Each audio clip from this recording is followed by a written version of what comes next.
Dear learners of Srinarayana Guru Open University, I'm going to analyze the first unit from the first block of the discipline core course material, Introduction to Literature, offered in the first semester of BA English Language and Literature program.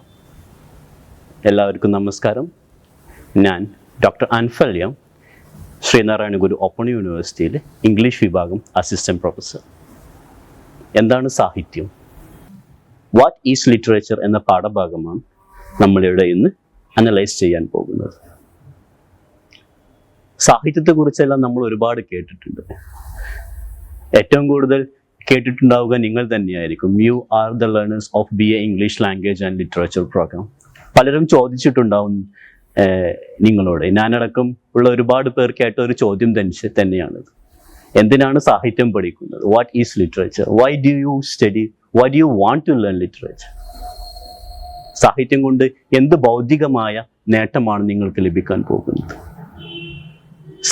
സയൻസും ഫിസിക്സും മാത്സും എല്ലാം പഠിക്കുന്ന കണക്ക് what is your material output that you are going to gain at the end of learning this course or this programme?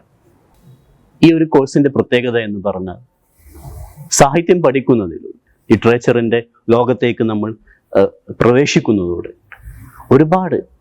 ഒരുപാട് സമയത്തെയാണ് നമ്മൾ save ചെയ്യാൻ പോകുന്നത്. We are going to save lots of time in terms of achieving lots of experiences that the other people have been going through their life. നമ്മളൊന്ന് ആലോചിച്ചു നോക്ക്, സാഹിത്യത്തിൽ നമ്മൾ എന്താണ് പഠിക്കുന്നത്? സാഹിത്യത്തിൽ നമ്മൾ എന്താണ് വായിക്കുന്നത്? എന്താണ് സാഹിത്യം? എന്തിനാണ് അത് പഠിക്കുന്നത്? ഒരു നോവൽ, ഒരു പോയം, ഒരു നാടകം, അതല്ലെങ്കിൽ ഒരു സഞ്ചാര സാഹിത്യം, അതല്ലെങ്കിൽ ഒരു നോൺ ഫിക്ഷണൽ ലിറ്ററേച്ചർ, ഇതെല്ലാം നമ്മൾ എന്ത് ഉദ്ദേശത്തോടു കൂടിയാണ്, എന്ത് ഒബ്ജക്റ്റീവോടു കൂടിയാണ് നമ്മൾ പഠിക്കേണ്ടത്? ഇതിലെല്ലാമുള്ള ഒരു ഉത്തരമാണ് ഈ പാഠത്തിൽ നാം നേടിയെടുക്കേണ്ടത്. അപ്പോൾ ഈ പാഠത്തിന്റെ ലേണിംഗ് ഔട്ട്കംസ് എന്നതുകൊണ്ട് നാം ഉദ്ദേശിക്കുന്നത് സാഹിത്യത്തെക്കുറിച്ചുള്ള ജനറൽ ആയിട്ടുള്ള ഒരു അവലോകനം, സാഹിത്യത്തിലെ വിവിധങ്ങളായിട്ടുള്ള ഫോംസുകളെ കുറിച്ചുള്ള ഒരു ധാരണ, അതുപോലെ തന്നെ വ്യത്യസ്തമായിട്ടുള്ള ജോൺറാസിന്, ഇനങ്ങളെ പരിചയപ്പെടൽ തുടങ്ങിയ ചില ഉദ്ദേശങ്ങളാണ് ഈ പാഠത്തിലൂടെ നമുക്ക് ലഭിക്കാൻ പോകുന്നത്. നിങ്ങൾ റോബർട്ട് ഫ്രോസ്റ്റ് എന്ന വിഖ്യാത സാഹിത്യകാരന്റെ റോഡ് നോട്ട് ടേക്കൺ എന്ന കവിത വായിച്ചിട്ടുണ്ടാവുമോ? ഒരു പക്ഷേ സ്കൂളിൽ നിങ്ങൾ വായിച്ചിട്ടുണ്ടാവാൻ സാധ്യതയുണ്ട്, പഠിച്ചു കാണാൻ സാധ്യതയുണ്ട്. ടു റോഡ്സ് ഡൈവേർജഡ് എന്ന വിഖ്യാതമായ ഒരു പോയമിൽ പ്രശസ്ത എഴുത്തുകാരനായ റോബർട്ട് ഫ്രോസ്റ്റ് ഇങ്ങനെ എഴുതുന്നുണ്ട്: two roads diverged and I took the one less travelled by and that has made all the changes. ഇത്തരത്തിലുള്ള ഒരുപാട് മനുഷ്യ തലമുറയെ ഒരുപാട് ഇൻസ്പയർ ചെയ്യുന്ന ഒരുപാട് കഥകളും ഒരുപാട് മോട്ടിവേഷനും എല്ലാം തരുന്ന നോവലുകളും ട്രാവൽ ലിറ്ററേച്ചറും എല്ലാം ഉൾക്കൊള്ളുന്ന ഒരു വലിയ നാരേറ്റീവ് ബോഡിയാണ് ലിറ്ററേച്ചർ എന്നുള്ളത്. അതുകൊണ്ട് സാഹിത്യം നമ്മൾ പഠിക്കുമ്പോൾ നമ്മൾ മറ്റുള്ളവരെ കുറിച്ചാണ് പഠിക്കുന്നത്, മറ്റുള്ളവരെ കുറിച്ചാണ് വായിക്കുന്നതും, അവരെ കുറിച്ചാണ് കേൾക്കുന്നതും കാണുന്നതും, അവരെ കുറിച്ചാണ് നമ്മൾ മനസ്സിലാക്കി തുടങ്ങുന്നത്. അപ്പോൾ ലിറ്ററേച്ചർ പഠിക്കുന്നതിലൂടെ, ഒരു ലിറ്ററേച്ചർ ലേണർ ആവുക എന്നതിലൂടെ നമ്മൾ നേടിയെടുക്കുന്ന ഏറ്റവും വലിയൊരു അഡ്വാൻറ്റേജ് എന്ന് പറയുന്നത്, ലോകത്തെക്കുറിച്ചുള്ള മനോഹരമായിട്ടുള്ള അനുഭവങ്ങൾ പുസ്തകത്താളിലൂടെയും ദൃശ്യമാധ്യമങ്ങളിലൂടെയും ഓറൽ മീഡിയമിലൂടെയും നമ്മൾ നേടിയെടുക്കുന്നു എന്നുള്ളതാണ്. മറ്റൊരു ആശയത്തിനും മറ്റൊരു മീഡിയത്തിനും അതിലൂടെയൊന്നും ലഭിക്കാൻ കഴിയാത്ത രീതിയിലുള്ള ഒരുപാട് അനുഭവങ്ങൾ നമ്മൾ സാഹിത്യത്തിലൂടെ നേടിയെടുക്കുന്നു എന്നുള്ളതാണ്. അതും മറ്റുള്ള ജനങ്ങളുടെ, അവരുടെ സംസ്കാരത്തിൻ്റെ, അവരുടെ ജീവിത ശൈലിയുടെ, അവരുടെ മായാലോകങ്ങളെക്കുറിച്ചുള്ള ഒരുപാട് അനുഭവങ്ങൾ, അവർ ചിന്തിക്കുന്നതും അവരുടെ ഐഡിയോളജീസിൻ്റെയും എല്ലാം ഒരുപാട് വിവരണങ്ങൾ എല്ലാമാണ് സാഹിത്യത്തിലൂടെ നമ്മൾ മനസ്സിലാക്കി തുടങ്ങുന്നത്. അപ്പോൾ വൈ ലിറ്ററേച്ചർ എന്ന ചോദ്യത്തിൻ്റെ ഒരു ഉത്തരമാണ് ഞാനിവിടെ പറഞ്ഞത്.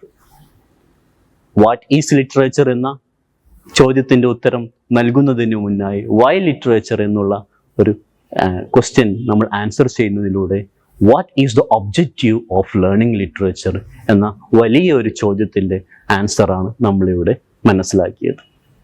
ഇങ്ങനെ സർഗാത്മകമായ രചനകളുടെ ഒരു ആഖ്യാനങ്ങളുടെ ഒരു കളക്ഷനെ നമുക്ക് അല്ലെങ്കിൽ ഒരു ടെക്സ്റ്റിനെയാണ് നമുക്ക് സാഹിത്യം അഥവാ ലിറ്ററേച്ചർ എന്ന് പേര് പറയാൻ കഴിയുന്നത്.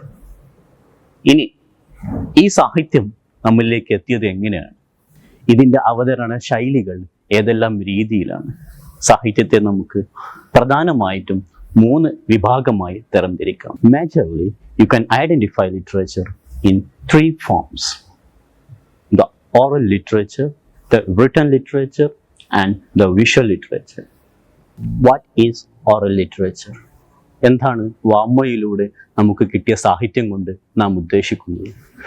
നമ്മൾ ബാലഡ്സിനെ കുറിച്ചെല്ലാം കേട്ടിട്ടില്ലേ? വീരഗാഥകൾ.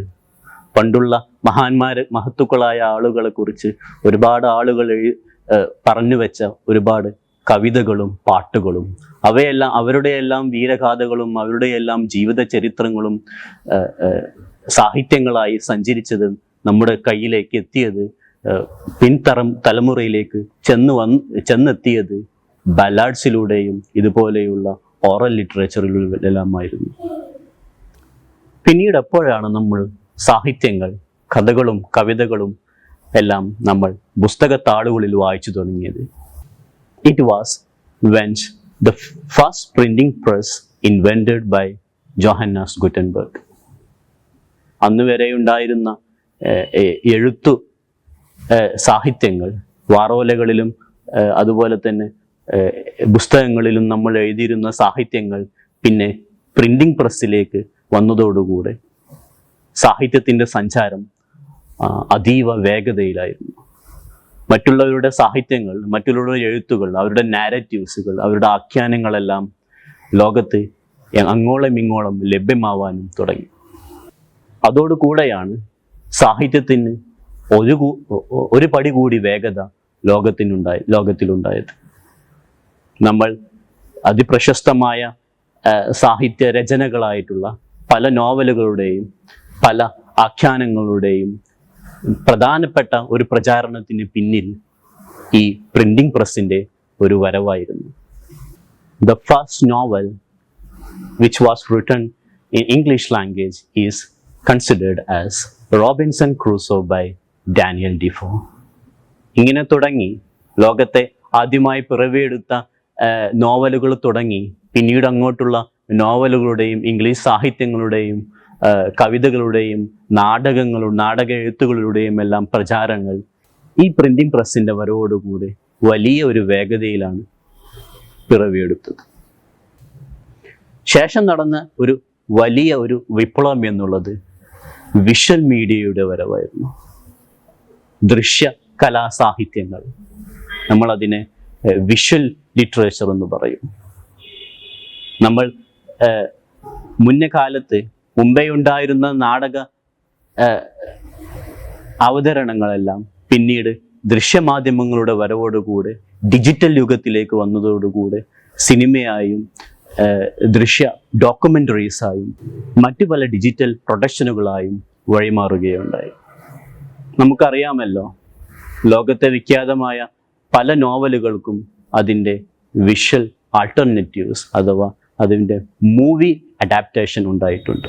ഇങ്ങനെ സിനിമകളും ഈ വിഷ്വൽ പ്രൊഡക്ഷനുകളുമെല്ലാം നമ്മുടെ സാഹിത്യത്തിൻ്റെ വളർച്ചയെ ഒരു പടി കൂടി മുന്നിലെത്തിക്കാൻ സഹായിച്ചു എന്നുള്ളതാണ് വാസ്തവം.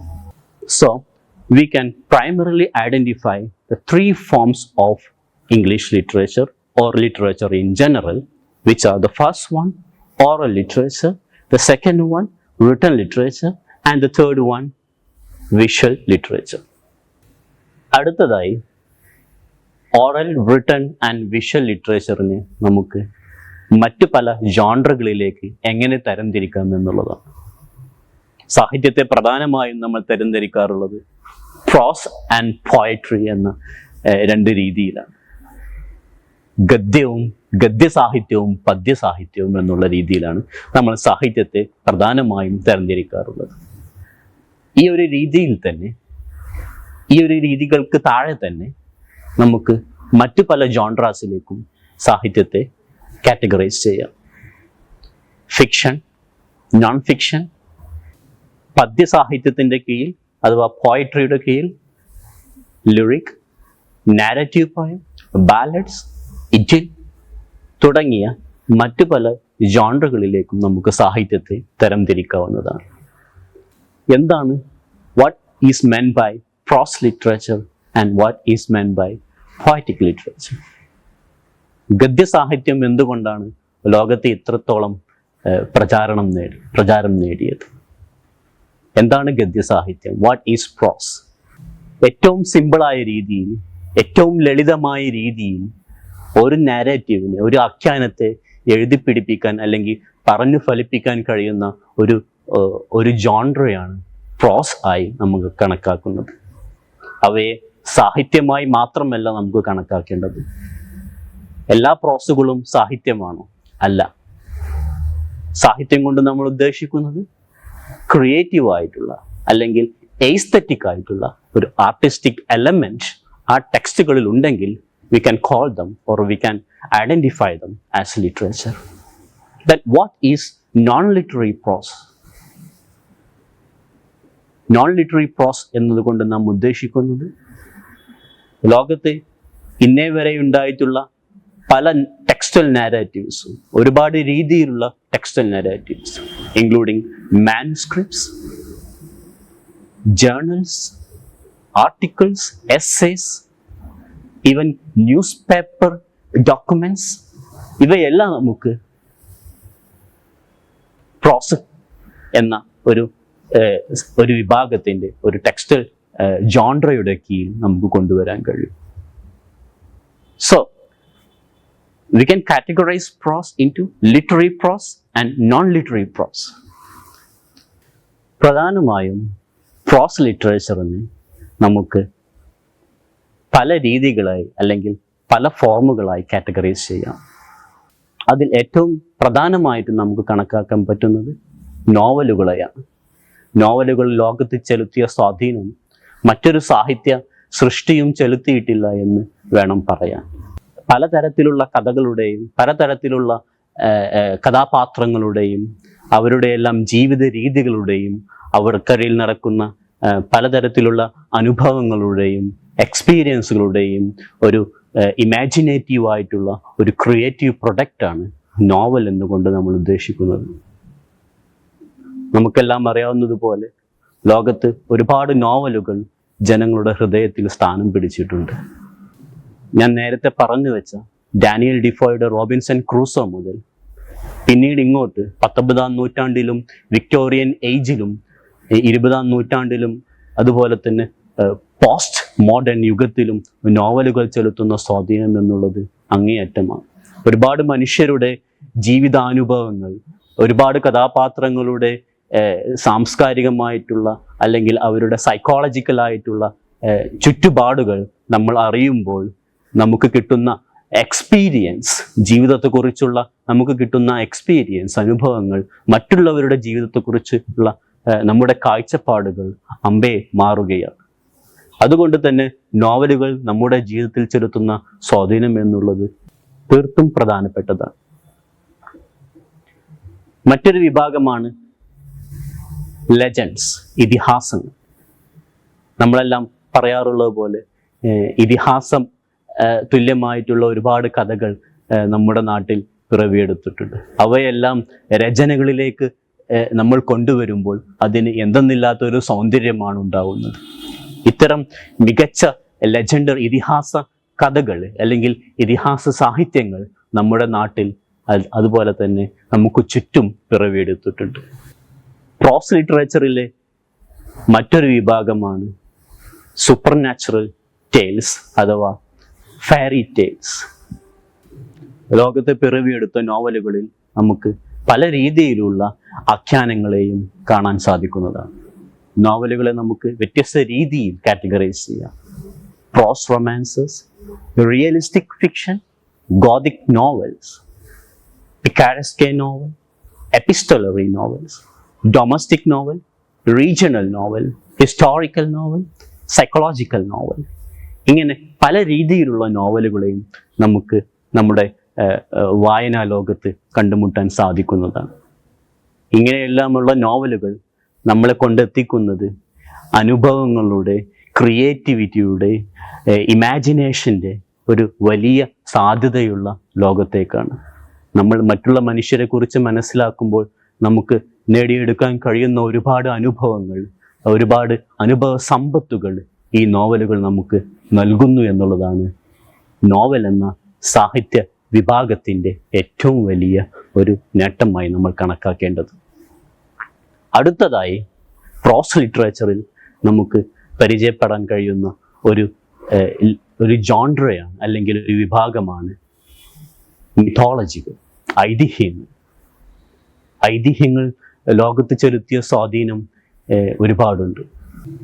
നമ്മുടെ നാട്ടിലെ തന്നെ ഐതിഹ്യങ്ങൾ, ഐതിഹ്യ സാഹിത്യങ്ങൾ, അഥവാ മിത്തോളജിക്കൽ ലിറ്ററേച്ചേഴ്സ് നമ്മളൊന്ന് പരിചയപ്പെട്ടു നോക്കൂ. മഹാകാവ്യങ്ങളായ രാമായണവും മഹാഭാരതവും എല്ലാം നമ്മുടെ ജീവിതത്തിൽ, അല്ലെങ്കിൽ ഒരു ജനവിഭാഗത്തിൻ്റെ ജീവിതത്തിൽ, അവരുടെ സാംസ്കാരിക മണ്ഡലത്തിൽ ചെലുത്തിയ സ്വാധീനങ്ങൾ വലുതാണ്. മഹാഭാരത യുദ്ധത്തിൽ ശ്രീകൃഷ്ണൻ അർജുനന്റെ തേരാളിയായി പോയ കഥകളെല്ലാം നമുക്കിടയിലെല്ലാം വളരെ പ്രചാരമായ ഒന്നാണ്. ഇങ്ങനെയുള്ള മിത്തോളജി ലിറ്ററേച്ചേഴ്സ് നമ്മുടെ ജീവിതത്തിൽ എത്രത്തോളം നമ്മളെ ഇമാജിൻ ചെയ്യുവാനും നമ്മളെ സർഗാത്മകതയുടെ ഒരു വലിയ ലോകത്തേക്ക് എത്രത്തോളം നമ്മളെ കൊണ്ട് ചെന്നെത്തിക്കുന്നു എന്നുള്ളതും നമുക്ക് ചിന്തിക്കാവുന്നതാണ്. പ്രോസ് ലിറ്ററേച്ചറിൻ്റെ മറ്റൊരു വിഭാഗമാണ് ഫെയറി ടെയിൽസ് അഥവാ സൂപ്പർ നാച്ചുറൽ സ്റ്റോറീസ്. അമാനുഷികമായ ഒരുപാട് കഥകൾ നമ്മുടെ കുട്ടിക്കാലത്ത് നമ്മുടെ അമ്മമാരും നമ്മുടെ മുത്തശ്ശിമാരും എല്ലാം നമ്മൾ ഉറങ്ങുന്ന സമയത്ത് നമുക്ക് പറഞ്ഞു തരാറുണ്ട്. സിൻഡ്രല്ലയുടെ അമാനുഷികമായിട്ടുള്ള ജാലക വിദ്യകളും, ആലീസ് ഇൻ വണ്ടർലാൻഡ് എന്ന പോലെയുള്ള നമ്മൾ നഴ്സറികളിൽ പഠിക്കുന്ന കഥകളുമെല്ലാം നമുക്ക് മനഃപ്പാഠമാണ്. അവയെല്ലാം നമുക്ക് നൽകുന്ന ഓരോ മോറൽ ലെസൺസും ഉണ്ട്. ധാർമ്മികമായിട്ടുള്ള അവയുടെ ഒരു ഗുണപാഠം അവ നിറവേറ്റുമ്പോൾ അവ മനുഷ്യൻ്റെ മനസ്സിലേക്കും മനുഷ്യൻ്റെ വിചാരങ്ങളിലേക്കും ഒരു തരത്തിലുള്ള സ്വാധീനം നമുക്ക് തീർച്ചയായിട്ടും അവിടെ കാണാൻ കഴിയുന്നതാണ്. പ്രോസ് ലിറ്ററേച്ചറിലെ മറ്റൊരു കാറ്റഗറിയാണ്, മറ്റൊരു ജോൺറയാണ് ഫാബിൾസ്. ഫാബിൾസ് കൊണ്ട് നമ്മൾ ഉദ്ദേശിക്കുന്നത് ആനിമൽസിനെ കഥാപാത്രങ്ങളാക്കിക്കൊണ്ട് നമുക്ക് ചുറ്റുമുള്ള ഒരുപാട് കഥകളെ, ഒരുപാട് അനുഭവങ്ങളെ അനിമൽസിലൂടെ, മൃഗങ്ങളിലൂടെ ഗുണപാഠങ്ങളാക്കി നമ്മൾ കുട്ടികൾക്ക് പറഞ്ഞു കൊടുക്കുമ്പോൾ അവിടെ സംഭവിക്കുന്ന വലിയ ഒരു മെസ്സേജ്, അവിടെ കൈമാറപ്പെടുന്ന വലിയൊരു മെസ്സേജ് ഈ ഫാബിൾസിലൂടെ നമുക്ക് നിർവഹിക്കാൻ കഴിയുന്നു എന്നുള്ളതാണ് ഫാബിൾസ് ലിറ്ററേച്ചറിൻ്റെ ഒരു വലിയ പ്രാധാന്യം. പ്രോസ് ലിറ്ററേച്ചറിലെ മറ്റൊരു കാറ്റഗറിയാണ് നോവലുകൾ. What we mean by novella is it stands in size, in its length between a novel and a short story. ഒരു നോവലിൻ്റെയും ഒരു ഷോർട്ട് സ്റ്റോറിയുടെയും ഇടയിൽ നിൽക്കാൻ കഴിയുന്ന, ഇടയിൽ നമ്മൾ കാറ്റഗറൈസ് ചെയ്യപ്പെടുന്ന, അഥവാ ആഖ്യാനത്തിൻ്റെ ലെങ്ത്തിൽ, നാരേറ്റീവിൻ്റെ ലെങ്ത്തിൽ ഷോർട്ട് സ്റ്റോറിയുടെയും നോവലിൻ്റെയും ഇടയിൽ വരാൻ കഴിയുന്ന ഒരു വിഭാഗമാണ് നോവലുകൾ. It is a narrative almost similar to novel but different in terms of its length. നമുക്ക് ലോകത്തെ വിഖ്യാതമായ ഒരുപാട് നോവലുകളെ നമുക്ക് സാഹിത്യ ലോകത്ത് പരിചയപ്പെടാൻ കഴിയും. ഓൾഡ് മാൻ ആൻഡ് സീ, വൃദ്ധനും കടലും എന്ന വിഖ്യാതമായ ഒരു നോവല നമ്മുടെ സാഹിത്യ ലോകത്ത് പിറവിയെടുത്തിട്ടുണ്ട്. അതുപോലെ തന്നെ D.H. ലോറൻസിൻ്റെ the man who died, which is a good example of a novel. Prose literature വിഭാഗത്തിലെ മറ്റൊരു കാറ്റഗറിയാണ് ഷോർട്ട് സ്റ്റോറീസ് അഥവാ ചെറുകഥകൾ. The short story is a work which is shorter than a novel and a novella. അതിൻ്റെ പ്രധാനപ്പെട്ട focus എന്ന് പറയുന്നത് ഒരു single ഇവൻറ്റിനെയോ അല്ലെങ്കിൽ ഒരു സിംഗിൾ ഇൻസിഡൻറ്റിനെയോ ബേസ് ചെയ്തിട്ടായിരിക്കും. ഒരു 10 മിനിറ്റിൻ്റെയോ ഒരു 15 മിനിറ്റിൻ്റെയോ ദൈർഘ്യത്തിൽ നമുക്ക് ഒരു ഷോർട്ട് സ്റ്റോറി വായിച്ചെടുക്കാൻ കഴിയുന്നു എന്നുള്ളതാണ് അത് നൽകുന്ന ഒരു വലിയ അഡ്വാൻറ്റേജ്. രവീന്ദ്രനാഥ് ടാഗോറിൻ്റെ ദ പോസ്റ്റ് മാസ്റ്റർ എന്നുള്ള ഷോർട്ട് സ്റ്റോറി നമ്മുടെ ചെറുകഥാ സാഹിത്യത്തിലെ ഒരു ഉദാഹരണമാണ്. അതുപോലെ തന്നെ ആർ.കെ. നാരായണൻ്റെ ദ ആസ്ട്രോളജേഴ്സ് ഡേ എന്ന സാഹിത്യവും ഒരു മികച്ച ചെറുകഥാ സാഹിത്യമായി നമുക്ക് പരിഗണിക്കാവുന്നതാണ്. പ്രോസ് ലിറ്ററേച്ചറിൻ്റെ മറ്റൊരു വിഭാഗമാണ് പാരബിൾസ്. പാരബിൾസ് എന്നുകൊണ്ട് നാം ഉദ്ദേശിക്കുന്നത് ഗുണപാഠങ്ങൾ നിറഞ്ഞ കഥകളെയാണ്. യേശു ക്രിസ്തു തൻ്റെ ശിഷ്യഗണങ്ങൾക്ക്, തൻ്റെ ഡിസൈപ്പിൾസിന് കൊടുക്കുന്ന ഒരുപാട് പാരബിൾസ് ഉണ്ട്, അറിയപ്പെടുന്ന ഒരുപാട് പാരബിൾസ് ഉണ്ട്. നിങ്ങൾ ജോർജ് ഓർവെൽ എന്ന വിഖ്യാതനായ എഴുത്തുകാരൻ്റെ ആനിമൽ ഫാം എന്ന സാഹിത്യകൃതിയെക്കുറിച്ച് കേട്ടിട്ടുണ്ട്. അതിലുള്ള കഥാപാത്രങ്ങൾ, അതിലുള്ള ഓരോ ക്യാരക്ടേഴ്സും അവ പറയുന്ന, അവർ ചെയ്യുന്ന ആക്ഷൻസ്, അവയുടെ ബാക്ക്ഗ്രൗണ്ട്സ്, അതിലെ പ്ലോട്ട്, അതിലെ ഡയലോഗ്സ് എല്ലാം ഒരു ഹിഡൻ അല്ലെങ്കിൽ സിംബോളിക് ആയിട്ടുള്ള മീനിങ്സിന്, അർത്ഥതലങ്ങളെ കൺവേ ചെയ്യുന്ന ഒരു നോവലാണ് ജോർജ് ഓർവെലിൻ്റെ ആനിമൽ ഫാം എന്നുള്ള നോവൽ. ഇത്തരം നോവലുകൾ ലോകത്ത് ചെലുത്തുന്ന ഒരു സ്വാധീനം എന്നുള്ളത് അവ വായനക്കാർക്കിടയിൽ നൽകുന്ന ഒരു മികച്ച സന്ദേശം എന്നുള്ളത് അവക്കുള്ളിൽ മറഞ്ഞു കിടക്കുന്ന ഒരുപാട് വലിയ ആശയങ്ങളും ഹിഡനായി കിടക്കുന്ന ഒരുപാട് സിംബലുകളും അവയുടെ വ്യാപ്തമായിട്ടുള്ള, അവയുടെ ഡീപ്പായിട്ടുള്ള അർത്ഥതലങ്ങളുമാണ്. ഇത്തരം ആഴത്തിലുള്ള അർത്ഥതലങ്ങളുള്ള ഒരുപാട് നോവലുകൾ അല്ലെങ്കിൽ സാഹിത്യ കൃതികൾ ലോകത്ത് പിറവിയെടുത്തിട്ടുണ്ട്. അവയെ നാം അലഗറീസ് എന്ന് പറയുന്നു. ജോർജ് ഓർവെൽ തൻ്റെ ആനിമൽ ഫാമിൽ സ്വേച്ഛാധിപത്യത്തെക്കുറിച്ചുള്ള ഒരു ഇതിവൃത്തമാണ് അതിൽ പറയുന്നത്. ഈ ഒരു ഇതിവൃത്തത്തെ അദ്ദേഹം ആഖ്യാനിക്കുന്നത്, അദ്ദേഹം നരേറ്റ് ചെയ്യുന്നത് പല രീതിയിലുള്ള സിംബലുകളും പല രീതിയിലുള്ള ഹിഡൻ മീനിങ്സും ഉപയോഗിച്ചിട്ടാണ്. പ്രോസ് ലിറ്ററേച്ചറിലെ പ്രധാന കാറ്റഗറിയായ ഫിക്ഷണൽ ലിറ്ററേച്ചേഴ്സ് നമ്മൾ പരിചയപ്പെട്ടു. അടുത്തതായി നമുക്ക് നോൺ ഫിക്ഷൻ ലിറ്ററേച്ചറിനെ പരിചയപ്പെടാം. Non fiction, what is meant by non fiction literature? ലോകത്ത് പിറവിയെടുക്കുന്ന ഒരുപാട് റിയലിസ്റ്റിക് ആയിട്ടുള്ള അല്ലെങ്കിൽ ഫിക്ഷണൽ അല്ലാത്ത സീരിയസ് ആയിട്ടുള്ള സാഹിത്യങ്ങൾ, അത് ആർട്ടിക്കിൾ പോലെ, മാഗസിൻസിലെ എസ്സേകളെ പോലെ, അതുപോലെ തന്നെ ന്യൂസ് പേപ്പറിലെ കണ്ടന്റുകളെ പോലെ, ന്യൂസ് റിപ്പോർട്ടുകളെ പോലെ, ഫീച്ചേഴ്സിനെ പോലെയുള്ള, അല്ലെങ്കിൽ ഓട്ടോബയോഗ്രഫി, ആത്മകഥ സാഹിത്യങ്ങളെ പോലെയുള്ള, അല്ലെങ്കിൽ ജീവിത സാഹിത്യങ്ങൾ, ബയോഗ്രഫിയെ പോലെയുള്ള, ജീവിതകഥാ സാഹിത്യങ്ങളെ പോലെയുള്ള രചനകൾ ലോകത്ത് ചെലുത്തുന്ന സ്വാധീനങ്ങൾ കുറച്ചൊന്നുമല്ല. ഇവയെല്ലാം നമുക്ക് നോൺ ഫിക്ഷണൽ ലിറ്ററേച്ചർ എന്ന കാറ്റഗറിയിൽ ഉൾപ്പെടുത്താവുന്നതാണ്. സാഹിത്യത്തിലെ പ്രധാനപ്പെട്ട മറ്റൊരു ജോൺറയാണ് പോയട്രി. കവിതകൾ സാഹിത്യങ്ങൾക്കിടയിൽ കവിതകൾക്കുള്ള സ്വാധീനം അല്ലെങ്കിൽ അവയ്ക്കുള്ള പ്രാധാന്യം എന്നുള്ളത് അവ നൽകുന്ന വാക്കുകളുടെ ഒരു ഭംഗിയും അവ വാക്കുകൾക്ക് നൽകുന്ന ഒരു ഡെപ്ത് അല്ലെങ്കിൽ അവയെ ആഴത്തിലുള്ള മീനിങ്ങുമാണ് ഒരു കവിതയെ മറ്റുള്ള സാഹിത്യങ്ങളിൽ നിന്ന് വ്യത്യസ്തമാക്കുന്നത്.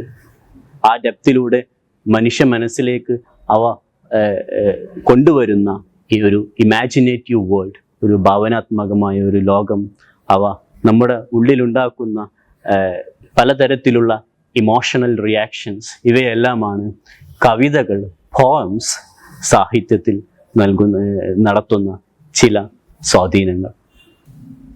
We can categorize the poems into different elements or different forms.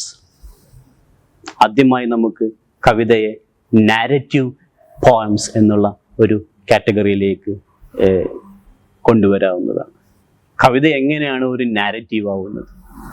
When you tell A story through A poetry, through the lines which is beautifully crafted with its rhyme and meters, which is known as narrative poems.